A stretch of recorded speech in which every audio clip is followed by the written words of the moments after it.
आज के इस वीडियो में हम बात करते हैं जैव प्रक्रम की। यह कक्षा 10 का विज्ञान वर्ग का यानी जीव विज्ञान का पहला चैप्टर और पहला टॉपिक जैव प्रक्रम।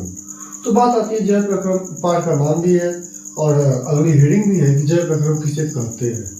तो मनुष्य के द्वारा या जीव जंतुओं के द्वारा किए जाने वाले वह सभी कार्य, चाहे वह काम उसके लिए लाभदायक हो या उसके लिए हानिकारक हो, यह सभी जैव प्रक्रम की श्रेणी में ही आते हैं। जैसे आदमी का चलना, आदमी का खाना, उसका पीना, रहना, बोलना, यह सब जैव प्रक्रम की श्रेणी में आता है। अब जैव प्रक्रम के अंतर्गत कुछ ऐसे कार्य भी आते हैं जो कार्य उसके लिए नुकसानदायक होते हैं। जैसे वो कार्य नुकसानदायक कार्य कौन से होते हैं कि व्यक्ति मान लीजिए कोई दवा का सेवन करता है, वो भी तो एक जैव क्रिया हुई, लेकिन वह क्रिया उसके लिए नुकसानदायक है क्योंकि वो जो दवाइयाँ लेता है वह नशीली दवाइयों का सेवन करता है, तो वह क्या हुआ, नुकसानदायक हुआ। अब जैव प्रक्रम का अगला टॉपिक क्या है, पोषण। क्या है, पोषण। तो पोषण किसे कहते हैं, बात यह आती है पोषण की जब बात करते हैं तो पोषण का मतलब होता है न्यूट्रिशन, यानी पोषक पदार्थों को या इसकी परिभाषा अगर लिखने की बात करें तो जीव जंतुओं के द्वारा पोषक पदार्थों को ग्रहण करना ही पोषण कहलाता है। क्या कहलाता है, पोषण कहलाता है। अब पोषण की अब दूसरी भाषा में उसको कह सकते हैं कि जब जीव जंतु पोषक पदार्थों को ग्रहण करते हैं या भोजन करते हैं तो भोजन पेट में जाके पचता है और पेट में भोजन के पचने के बाद पाचक रस निकलते हैं, वो भोजन के पोषक पदार्थ निकलते हैं और पोषक पदार्थ जाके प्रत्येक कोशिकाओं को प्रोटीन प्रदान करते हैं या उस पोषक पदार्थ जो निकलते हैं वह कोशिकाओं को जाके मजबूती प्रदान करते हैं, जिसको हम कहते हैं पोषण। क्या कहते हैं, पोषण। अब अगली हेडिंग यह है कि पोषण की आवश्यकता क्या है।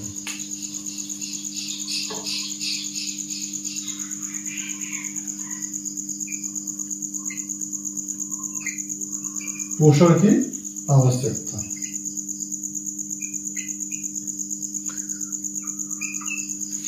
अगर आपको परिभाषा लिखनी हो पोषण की तो लिख लीजिए कि शरीर में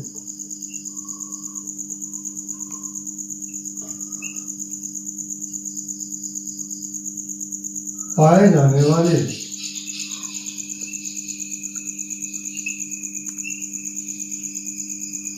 पोषक पदार्थों को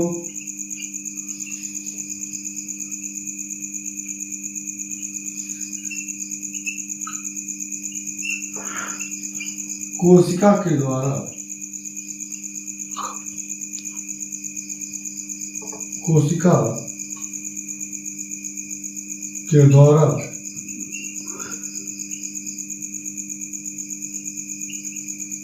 ग्रहण करना ही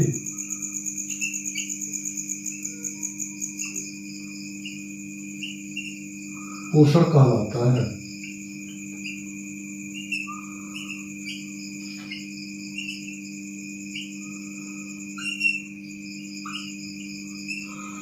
हाँ, अब हम अगली हेडिंग में देखते हैं कि पोषण की क्या आवश्यकता है।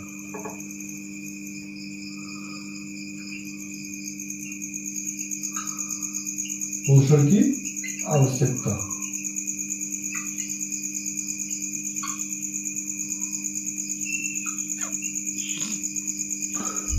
तो पोषण की आवश्यकता की बात करते हैं तो सबको पता है कि हमारा शरीर की सबसे छोटी इकाई कोशिका है, जो कोशिका को ऑक्सीजन चाहिए जो श्वसन के माध्यम से प्राप्त होता है, कोशिका को प्रोटीन पदार्थ चाहिए जो भोजन के माध्यम से प्राप्त होता है, कोशिकाओं को कार्बोहाइड्रेट चाहिए जो भोजन के माध्यम से प्राप्त होता है। तो हर चीजें भोजन के माध्यम से प्राप्त होती है तो उसे हम पोषण कहते हैं। अब पोषण की आवश्यकता क्या है शरीर में, तो कोशिकाओं को काम करना होता है, कोशिकाएं काम करती हैं। कोशिकाएं कौन कौन सी काम करती हैं, हम चलते हैं, हमारी मांसपेशियां काम करती हैं। जब मांसपेशियां हैं तो मांसपेशियां कोशिकाओं से बनी हैं। हम खाते हैं, हमारे मुंह काम करते हैं, उसमें भी जो कोशिकाएं लगी हुई हैं। हम सांस लेते हैं और भी कोशिकाएं के द्वारा लेते हैं और भी वहां पे भी काम करती हैं।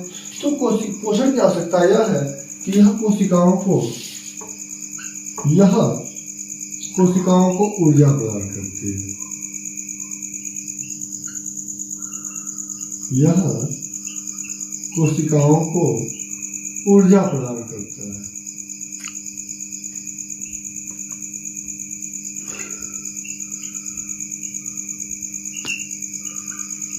ठीक। और दूसरा, यह कोशिकाओं को मजबूत रखता है।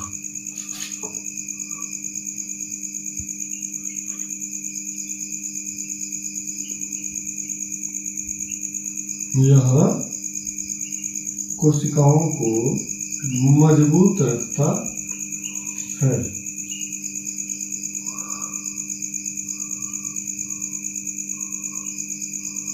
तीसरा पॉइंट, अब देखिए पहले दो पॉइंट समझ लेते हैं, एक एक पॉइंट को हम विस्तार से समझाते चलते हैं। तो पहला पॉइंट यह है कि यह कोशिकाओं को ऊर्जा प्रदान करता है।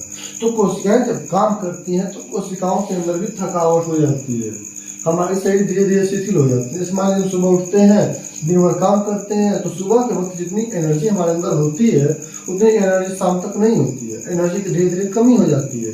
तो कमी क्यों होता है कि हमारी कोशिकाएं दिन भर काम करते करते धीरे धीरे शिथिल हो जाती है, अच्छे से काम नहीं कर पाती है। तो हम क्या करते हैं, मान लीजिए कोई व्यक्ति व्रत रहता है, जितना काम हम खाने पीने के बाद करते हैं उतना काम हम व्रत रहने के बाद नहीं कर पाते हैं। कभी किए हैं? इस बात को महसूस करिएगा कि जो हम व्रत रहते हैं तो व्रत रहने के बाद जो काम करना चाहिए वो काम नहीं हो पाता, जो काम बिना व्रत रहे किया जाता है। तो कोशिकाओं को ऊर्जा प्रदान करने का काम कौन करता है? पोषण करता है। कोशिकाएं काम करती हैं तो कोशिकाओं को ऊर्जा की आवश्यकता होती है। ऊर्जा किसे कहते हैं? ये तो सबको पता होगा कि ऊर्जा किसे कहते हैं। तो कार्य करने की क्षमता को ऊर्जा कहते हैं। अब दूसरा पॉइंट यह है कि कोशिकाओं को मजबूत रखता है। इसका मतलब क्या हुआ कि जो कोशिकाएं हैं वह कोशिकाएं शिथिल होंगी, तो कोशिकाओं को ऊर्जा चाहिए। ऊर्जा जब देता है तो इससे क्या होता है, कोशिकाएं मजबूत होती हैं। तीसरा, यह कोशिकाओं को प्रोटीन प्रदान करता है।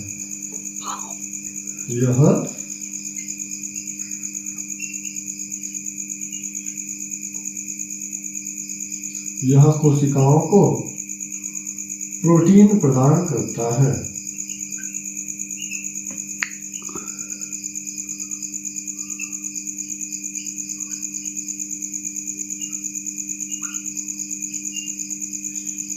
चौथा पॉइंट देखिए, तीसरा पॉइंट यह है कि यह कोशिकाओं को प्रोटीन प्रदान करता है। अब प्रोटीन जब प्रदान करेगा कोशिकाओं को तो कोशिकाएं अच्छी तरीके से ऊर्जा प्राप्त करेंगी, और जब कोशिकाएं ऊर्जा प्राप्त करेंगे तो कोशिकाएं मजबूत रहेंगी। अब चौथा पॉइंट और लास्ट पॉइंट यह है कि यह शरीर को मजबूत बनाए रखता है। यह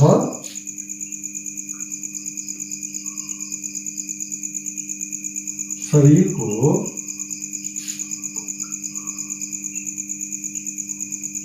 मजबूत बनाए रखता है। उम्मीद करते हैं कि आपको ये चारों टॉपिक समझ में आए होंगे। इसका स्क्रीनशॉट आप ले लीजिए।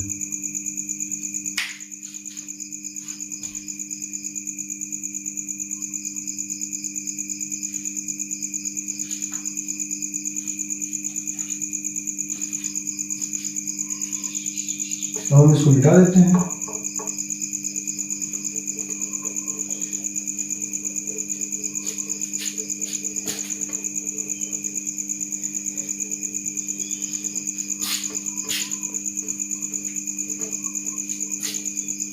अब अगला टॉपिक क्या है? अगला टॉपिक क्या है कि सजीव अपना भोजन कैसे प्राप्त करते हैं। क्या है? सजीव अपना भोजन कैसे प्राप्त करते हैं।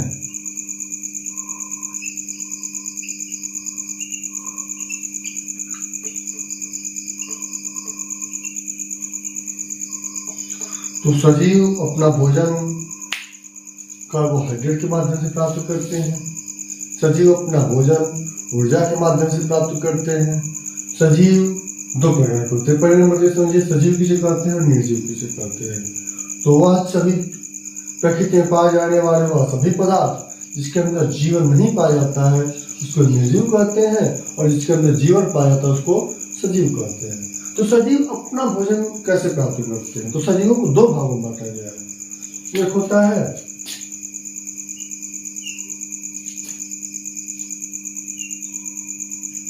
एक होते हैं जंतु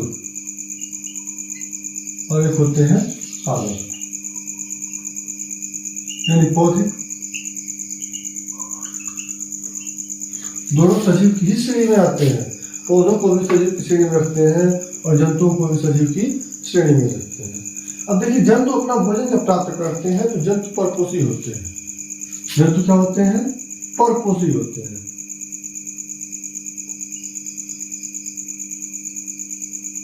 और वही पादप स्वपोषी होते हैं।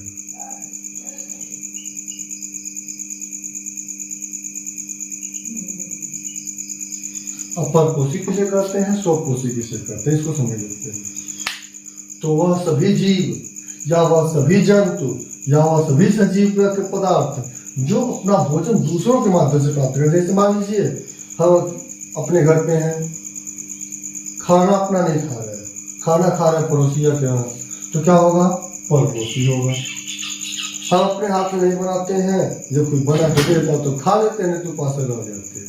तो ये होता है परपोषी। अब स्वपोषी किसे कहते हैं? तो स्वपोषी की जब भी बात करते हैं तो स्व का मतलब होता है स्वयं या खुद, अब पोषी का मतलब होता है पोषण करना, दूसरे के ऊपर निर्भर न हो, उधर चाहे न दे, हम अपना बना के खा लेते हैं, तो होता है स्वपोषी।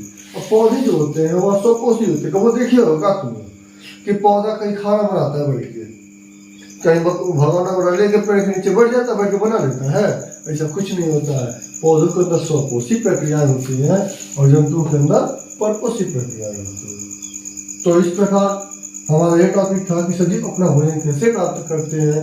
तो आप लिख सकते हैं कि सजीव अपना भोजन दो तरीकों से प्राप्त करते हैं, परपोषी और स्वपोषी के माध्यम से। स्वपोषी के माध्यम से पौधे अपना भोजन प्राप्त करते हैं और परपोषी के माध्यम से जंतु अपना भोजन प्राप्त करते हैं। उम्मीद करते हैं कि आपको ये वीडियो समझ में आई होगी। तो इस वीडियो को हम टॉपिक वाइज चलते रहेंगे। हर पार्ट का हम एक एक टॉपिक से स्टार्ट करेंगे और पूरे पार्ट कर जाएंगे, ठीक है। तो लास्ट तक बने रहने के लिए चैनल को लाइक करें, सब्सक्राइब करें और शेयर बटन जरूर दबाएं और बेल आइकन को दबाना ना भूलें। जय हिंद।